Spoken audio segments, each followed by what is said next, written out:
lessons from history. Don't discard the evangelical Christian heritage of Britain.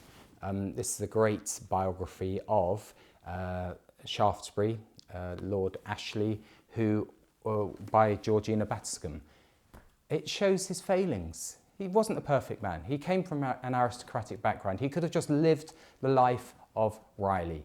But when he entered into politics, he discovered the shame of lunatic asylums. Well, they hadn't even got them. The shame of the mistreatment of people who were considered beneath respect. The shame of children being sent up chimneys. The shame of child workers. Slavery, child slavery. He created the Children's Act. He created the Factories Act.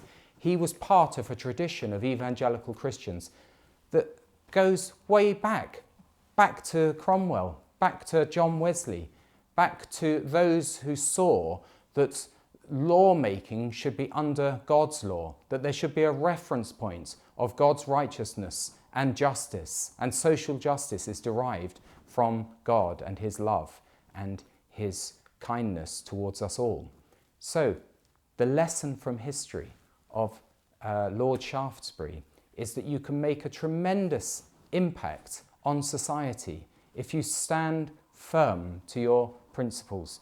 You can enter every sphere of influence in society. You don't have to become the Prime Minister. You don't have to have a privileged pathway through Eton College and Oxford University, studying PPE and entering Parliament. In fact, those days are probably starting to fade rapidly before our eyes.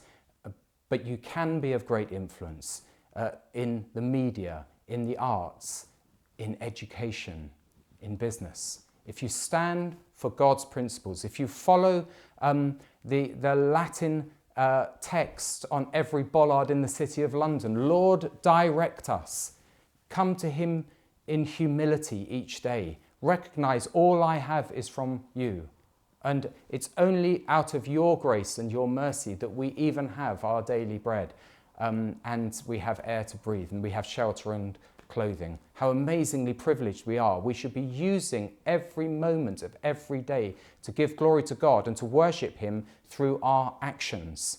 This isn't the social gospel. This is actually part of the working out of our faith. Faith without works is dead. Of course, obedience comes from faith. Paul wanted those Roman readers to know the obedience that comes from faith.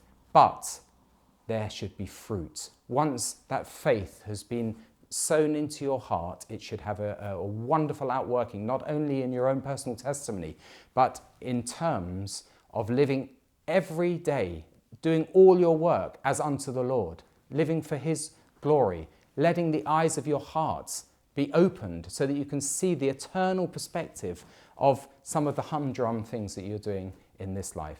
Now, Shaftesbury, like Elijah, was a man just like us. He had all of his personal failings. He even had mental problems himself, and there were mental problems in his family. But look what was achieved. Look how many lives were touched and blessed. Blessing can come through suffering. Blessing can come through health challenges. Lift up your eyes, look out, and be a faithful and wise servant in the days that you still have on this earth. That is the lesson from history.